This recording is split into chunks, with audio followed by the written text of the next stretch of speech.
আসসালামু আলাইকুম দর্শক, আমন্ত্রণ জানাচ্ছি জাগো টিভিতে। সাথে আছে আমি মারিয়াম হাবিবা। শুরুতেই জানিয়ে দেব সংবাদ শিরোনাম। হামাসের রকেট হামলার পর মুহুর্মুহুর ক্ষেপণাস্ত্র হামলায় ইসরায়েলকে আবার কাঁপিয়ে দিল হুতিরা। লন্ডভন্ড তেল আবিব। সাইরেন শুনে ইসরায়েলিদের দৌড়, লুকিয়ে কাটল সারা রাত।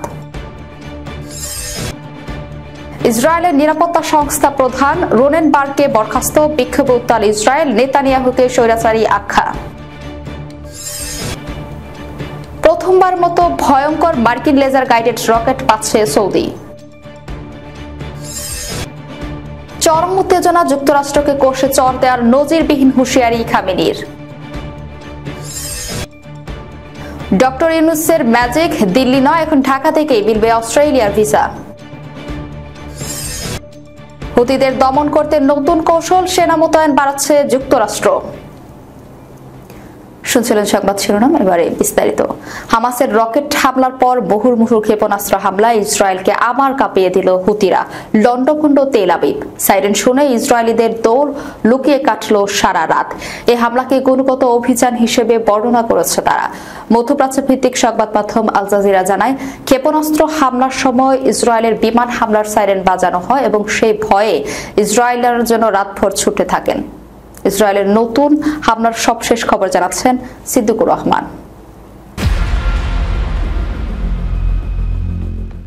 বার্তা সংস্থা রয়টার্স বলছে, ইয়েমেনের ইরান মিত্র হুতি যোদ্ধারা শুক্রবার জানিয়েছে তারা ইসরায়েলি শহরগুলোতে বিভিন্ন লক্ষ্যবস্তুতে ব্যালিস্টিক ক্ষেপণাস্ত্র নিক্ষেপ করেছে। এ সময় ইসরায়েলি বাহিনী গাজায় নতুন করে শুরু হওয়া আক্রমণ বন্ধ না হওয়া পর্যন্ত তাদের বিরুদ্ধে সামরিক অভিযান চালিয়ে যাওয়ার হুমকিও দিয়েছে গোষ্ঠীটি। এক বিবৃতিতে হুতি বলেছে, ইসরায়েলের তেল আবিবে একটি গুরুত্বপূর্ণ লক্ষ্যবস্তুর উদ্দেশ্যে হাইপারসনিক ক্ষেপণাস্ত্র ছুড়েছে তারা। এই ক্ষেপণাস্ত্রের নাম প্যালেস্টাইন 2। হুতির ভাষ্যমতে এই হাইপারসনিক ক্ষেপণাস্ত্রটি ইয়েমেনে তৈরি। চলতি বছরের জানুয়ারির মাঝামাঝি সময়ে শুরু হওয়া ইসরায়েল হামাস যুদ্ধবিরতির কারণে হামলা বন্ধ রেখেছিল হুতিরা, কিন্তু শনিবার ইয়েমেনে যুক্তরাষ্ট্রের ভয়াবহ হামলার পর তারা আবারও ক্ষেপণাস্ত্র ও ড্রোন হামলা শুরু করেছে।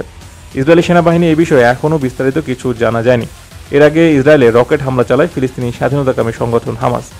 ইসরায়েলি সেনাবাহিনীর বিবৃতিতে বলা হয়, কিছুক্ষণ আগে গুশদান ও হাসফেলা এলাকায় সাইরেন বেজে ওঠার পর দক্ষিণ গাজা থেকে ইসরায়েলি ভূখণ্ডে আসা কয়েকটি প্রজেক্টাইল শনাক্ত করা হয়েছে।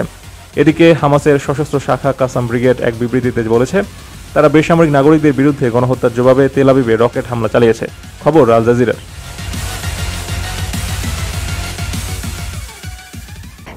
ইসরায়েলের অভ্যন্তরীণ নিরাপত্তা সংস্থা শিন বেতের প্রধান রোনেনবার্গকে বরখাস্ত করেছে প্রধানমন্ত্রী বেনিয়ামিন নেতানিয়াহু। 2023 সালের 7 অক্টোবর হামাসের হামলার পরিকল্পনা আঁচ করতে না পারার ব্যর্থতার কারণে তাকে সরিয়ে দেওয়া হয়েছে বলে জানিয়েছে নেতানিয়াহু সরকার। আজ শুক্রবার স্থানীয় সময় সকাল 9টায় ইসরায়েলি মন্ত্রী পরিষদে এই সংক্রান্ত ভোটাভুটি হয়। বৈঠক শেষে রোনেনবার্গকে বরখাস্তের ঘোষণা দেয় মন্ত্রী পরিষদ। বিস্তারিত প্রতিবেদনে।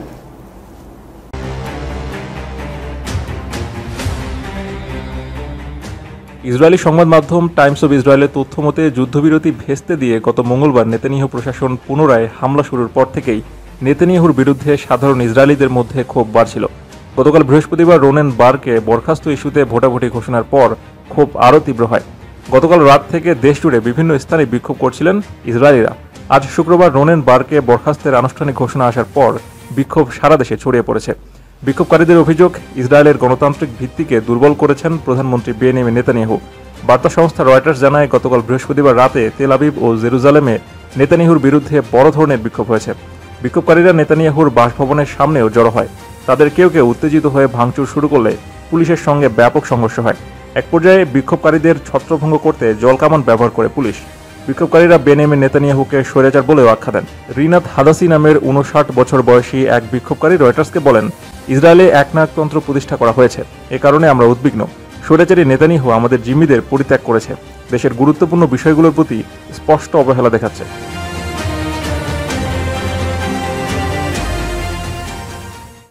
প্রথমবারের মতো ভয়ঙ্কর মার্কিন লেজার গাইডেড রকেট পাচ্ছে সৌদি। দেশটিতে অস্ত্র বিক্রির অনুমোদন করেছে মার্কিন পররাষ্ট্র দপ্তর। শুক্রবার আল জাজিরার এক প্রতিবেদনে এই তথ্য জানানো হয়েছে। স্থানীয় সময় বৃহস্পতিবার পেন্টাগন জানায়, মার্কিন পররাষ্ট্র দপ্তর সৌদি আরবের কাছে অ্যাডভান্স প্রিসিশন কিল উইপন সিস্টেম বিক্রির অনুমোদন দিয়েছে। অনুমোদন করা এই অস্ত্রের আনুমানিক মূল্য $100 মিলিয়ন। অ্যাডভান্স প্রিসিশন কিল ওয়েপন সিস্টেম হলো লেজার নির্দেশিত রকেট যা আকাশ ও ভূমিতে থাকা লক্ষ্যবস্তুতে নিখুঁতভাবে আঘাত হানতে সক্ষম। মার্কিন প্রতিরক্ষা নিরাপত্তা সহযোগিতা সংস্থা জানিয়েছে, সৌদি আরবের প্রতিরক্ষা সক্ষমতা বৃদ্ধি এবং ভবিষ্যৎ হুমকির মোকাবেলায় এই অস্ত্র সাহায্য করবে। APKWS এর প্রতিটি রকেটের মূল্য প্রায় $22,000, যা তুলনামূলকভাবে কম খরচে ছোট আকারের সশস্ত্র ড্রোন ধ্বংস করতে ব্যবহার করা যাবে। বিশেষ করে ইয়েমেনের হুতি বিদ্রোহীদের ড্রোন হামলা প্রতিহত করতে এটি কার্যকর হতে পারে। পেন্টাগন জানিয়েছে, এই অস্ত্র বিক্রির মাধ্যমে যুক্তরাষ্ট্রের পররাষ্ট্রনীতি ও জাতীয় নিরাপত্তা স্বার্থ সংরক্ষিত হবে। সৌদি আরবকে আরও নিরাপদ করা হলে উপসাগরীয় অঞ্চলের রাজনৈতিক স্থিতিশীলতা ও অর্থনৈতিক উন্নয়ন নিশ্চিত হবে। বৃহস্পতিবার মার্কিন কংগ্রেসে 2000 APKWS রকেট ও সংশ্লিষ্ট সামরিক সরঞ্জাম বিক্রির বিষয়টি জানানো হয়েছে। পেন্টাগন জানিয়েছে, এই অনুমোদনের পরও চূড়ান্ত চুক্তি সম্পন্ন হয়নি এবং দর কষাকষি এখনও চলছে। মার্কিন প্রতিরক্ষা প্রতিষ্ঠান BAE সিস্টেম এই অস্ত্রের প্রধান সরবরাহকারী। যুক্তরাষ্ট্রকে কষে চড় দেওয়ার হুঁশিয়ারি খামেনির। ইরানে হামলার ব্যাপারে যুক্তরাষ্ট্রকে কঠোর হুঁশিয়ারি দিলেন ইরানের সর্বোচ্চ নেতা আয়াতুল্লাহ আলী খামেনি। তিনি বলেছেন, ইরানে হামলা চালালে কষে চড় খাবে যুক্তরাষ্ট্র। খবর আল জাজিরা, সিদ্দিকুর রহমানের রিপোর্ট।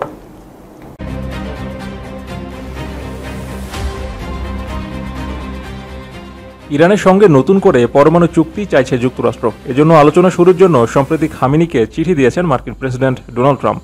চিঠিতে পরমাণু চুক্তিতে পৌঁছানোর জন্য 2 মাস সময় বেঁধে দেওয়া হয়েছে। অন্যথায় ইরানে হামলা চালানো হবে বলে হুমকিও দেওয়া হয়েছে। সেই হুমকিরই জবাব দিয়েছেন ইরানের সর্বোচ্চ নেতা। শুক্রবার তেহরানের ইমাম খামেনি কমপ্লেক্সে এক সভায় খামেনি বলেন, তাদের ও অন্যদের জানা উচিত যে যদি তারা ইরানের কোনো ক্ষতি করে তারা কষে চড় খাবে। খামেনি আরও বলেন, শত্রুরা ইরানিদের ইসলামিক শিক্ষা থেকে দূরে রাখার জন্য একটি মনস্তাত্ত্বিক যুদ্ধ চালাচ্ছে, কিন্তু কোনো লাভ হয়নি। তাদের ইরানি জাতির বিরুদ্ধে কোনো খারাপ কাজ করা থেকে বিরত থাকা উচিত, অন্যথায় তারা ভয়াবহ পরিণতি ভোগ করবে। ইরান শুরু থেকেই বলে আসছে এবং সাম্প্রতিক আবারও নিজেদের আনুষ্ঠানিক অবস্থান পুনর্ব্যক্ত করে বলেছে তারা কখনো পারমাণবিক বোমা তৈরি করার উদ্যোগ নেয়নি এবং ভবিষ্যতেও নেবে না। তবে ট্রাম্পের কঠোর মনোভাবের কারণে দেশটির কিছু কট্টরপন্থী নেতা আত্মরক্ষায় পারমাণবিক বোমা তৈরির পক্ষে অবস্থান নিচ্ছেন। এই পরিস্থিতিতে ইরানের উপর চাপ আরও বেড়েছে, কারণ বিশ্বের বিভিন্ন দেশ, বিশেষত ইউরোপীয় শক্তিগুলো দেশটির পারমাণবিক কার্যক্রম নিয়ে উদ্বেগ প্রকাশ করেছেন।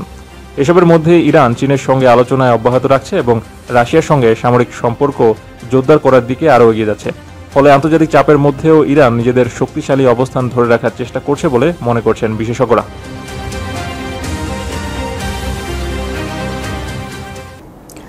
ডক্টর ইউনূসের ম্যাজিক দিল্লি নয়, এখন ঢাকা থেকেই মিলবে অস্ট্রেলিয়ার ভিসা। ভিসা প্রসেসিং এর ক্ষেত্রে বাংলাদেশি নাগরিকদের সুখবর দিল প্রশান্ত মহাসাগরীয় দেশ অস্ট্রেলিয়া। এখন থেকে বাংলাদেশি নাগরিকদের জন্য ভিসা নয়া দিল্লি নয়, ঢাকা থেকেই ইস্যু করবে অস্ট্রেলিয়া। অস্ট্রেলিয়ার স্বরাষ্ট্রমন্ত্রী টনি পার্ক বৃহস্পতিবার অন্তর্বর্তীকালীন সরকারের স্বরাষ্ট্র উপদেষ্টা লেফটেন্যান্ট জেনারেল জাহাঙ্গীর আলম চৌধুরীর সঙ্গে এক ফোন আলাপে এই সিদ্ধান্তের কথা জানিয়েছেন। ফোন আলাপের পর স্বরাষ্ট্র উপদেষ্টা জাহাঙ্গীর আলম চৌধুরী উপদেষ্টা পরিষদকে এই ব্যাপারে জানান। বিষয়টি গণমাধ্যমকে নিশ্চিত করেছে প্রধান উপদেষ্টার প্রেস উইং। অস্ট্রেলিয়ার প্রধানমন্ত্রী জানিয়েছেন, এখন থেকে অস্ট্রেলিয়ার ঢাকায় অবস্থিত তাদের হাই কমিশন থেকে বাংলাদেশি নাগরিকদের জন্য ভিসা প্রসেস করবে। বাংলাদেশ থেকে ভিসা দেওয়ার সিদ্ধান্ত অবিলম্বে কার্যকর হবে। প্রধান উপদেষ্টা অধ্যাপক মোহাম্মদ ইউনূস গত বছরের অক্টোবরে অস্ট্রেলিয়ার স্বরাষ্ট্রমন্ত্রী বার্কের বাংলাদেশ সফরের সময় তার কাছে এই অনুরোধ করেছিলেন। উল্লেখ্য, এতদিন বাংলাদেশে অস্ট্রেলিয়ার বিশাল হাই কমিশন থাকা সত্ত্বেও সব ধরনের ভিসা ইস্যু হতো নয়াদিল্লির অস্ট্রেলিয়ার হাই কমিশন থেকে। এতে সময় বেশি লাগতো এবং ভিসার রেশিও অনেক কম থাকতো। ইয়েমেনে হুতি বিদ্রোহীদের বিরুদ্ধে হামলা অব্যাহত রেখেছে যুক্তরাষ্ট্র। দেশটি মধ্যপ্রাচ্যের সামরিক উপস্থিতি বাড়ানোরও পরিকল্পনা করছে। মার্কিন প্রতিরক্ষা দপ্তর জানিয়েছে, হুতিদের সামরিক ক্ষমতা দুর্বল করা এবং লোহিত সাগরের বাণিজ্য পথ সুরক্ষিত রাখাই এই অভিযানের মূল লক্ষ্য। সাম্প্রতিক সপ্তাহগুলোতে মার্কিন বাহিনী হুতি অবকাঠামো ও নেতৃত্বের উপর প্রায় 50টি হামলা চালিয়েছে। এসব হামলায় ড্রোন, লঞ্চ স্থাপনা, অস্ত্র ভান্ডার এবং শীর্ষ নেতাদের বাড়ি লক্ষ্যবস্তু করা হয়েছে। কর্মকর্তারা বলেছেন, এই হামলা হুতিদের জন্য বড় ধরনের ক্ষতির কারণ হয়েছে। ট্রাম্প প্রশাসনের নতুন কৌশল আগের চেয়ে বেশি আক্রমণাত্মক। বাইডেন প্রশাসনের সময় মূলত সামরিক স্থাপনা লক্ষ্য করে হামলা চালানো হলেও এখন শীর্ষ হুতি নেতাদের বাড়িও টার্গেট করা হচ্ছে। পাশাপাশি হুতিদের আবারও বিদেশি সন্ত্রাসী সংগঠন হিসেবে চিহ্নিত করা হয়েছে, যা ইয়েমেনের অর্থনৈতিক বিচ্ছিন্নতা আরও বাড়িয়ে দেবে। এবারের অভিযানের সামরিক কমান্ডারদের আরও বেশি স্বাধীনতা দেওয়া হয়েছে। বাইডেন প্রশাসনের প্রশাসনের সময় হামলার অনুমতি পেয়ে উচ্চ পর্যায়ের অনুমোদন লাগত, যা প্রতিক্রিয়ার সময় বাড়িয়ে দিত। কিন্তু ট্রাম্প প্রশাসন সরাসরি সামরিক কমান্ডারদের সিদ্ধান্ত নেওয়ার সুযোগ দিয়েছে, যাতে দ্রুত প্রতিক্রিয়া জানানো যায়। যুক্তরাষ্ট্র ইরানকে হুতিদের মূল পৃষ্ঠপোষক হিসেবে দেখছে। মার্কিন সামরিক বিশেষজ্ঞরা বলছে, ইরান অস্ত্র, গোয়েন্দা তথ্য এবং প্রশিক্ষণ দিয়ে হুতিদের শক্তিশালী করছে। এ কারণে ওয়াশিংটনে আগামী সপ্তাহে যুক্তরাষ্ট্র ও ইসরায়েলের কর্মকর্তাদের মধ্যে ইরানের পরমাণু কর্মসূচি এবং মধ্যপ্রাচ্যের নিরাপত্তা নিয়ে বৈঠক অনুষ্ঠিত হবে। দর্শক, যাবার আগে শিরোনামগুলো জানিয়ে দেব আরো একবার। হামাসের রকেট হামলার পর মুহুর্মুহুর ক্ষেপণাস্ত্র হামলায় ইসরায়েলকে আবার কাঁপিয়ে দিল হুতিরা, লন্ডভন্ড তেল আবিব। সাইরেন শুনে ইসরায়েলিদের দৌড় লুকিয়ে কাটল সারা রাত।